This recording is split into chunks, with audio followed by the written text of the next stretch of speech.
বলেন, আমি তো বললাম, আপনি বলেন, আমার ইয়ে হলে দিয়ে দিব, পড়তে হলে দিয়ে দিব, বলেন। তবে যে দামে বিক্রি করি আপনার ধারে পাশেও দাম নেই। এইখানকারই একজন লোক নেই কলা, ওই যে মাটির বাড়ি, কালকে না সেদিন 2 ক্যান নিল। সেদিন যেগুলো নিয়েছে অবশ্য ছোটো ক্যান, বড় ক্যান না, ঝুল ছোট ছিল অনেক, মানে লোড হলেই নেয় উনি এক কথায়। তবে বেশি পরিমাণে কলা হলে নেয় না, নিতে পারে না। যেমন এর আগে বিক্রি করলাম একবার 35, 36, 24, 25, উনি ওভাবে নিতে পারে না, উনি পাকায় বিক্রি করে তো। হ্যাঁ হ্যাঁ, 2টা 3টা 4টা 5টা, আর আপনারা তো হয়তো মনে হয় 8 বিক্রি করবেন। দুর্গা তো হয় নাকি? এই 2টা কলাই আছে, আর কলা সবে মাত্র বের হচ্ছে, তো এগুলো দেরি হবে।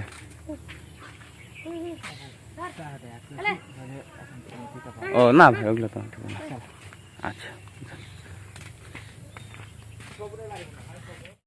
আসসালামু আলাইকুম, আশা করি সবাই ভালো আছেন। খুব সকাল, আসলে কণ্ঠটা শুনে বুঝতে পারছেন খুব সকাল। এই যে দেখেন কলার কায়দিটা দেখেন আগে, এই যে এখানে একটা 2টা কায়দি মূলত উনি পছন্দ করছে, এই যে একটা, আর এই পাশে একটা দেখেন আপনাকে,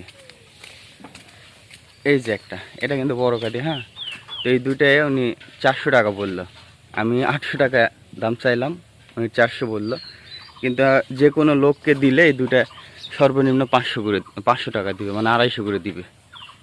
আমার একটা প্রত্যাশা যে 300 করে আমি হলে দিব, তো উনি 200 করে বললো, তো আমি 200 করে দিব না। আসলে এই যে আর একবার দেখেন, এই যে দেখে নেন, এই যে আমার প্রত্যাশা 2টায় 600, আর উনি 400 বললো। তবে আমি যে কাউকে যদি দেই, আমাকে 500 টাকা এমনিতেই হাতে ধরাই দেবে, কোনো দরদাম ছাড়াই।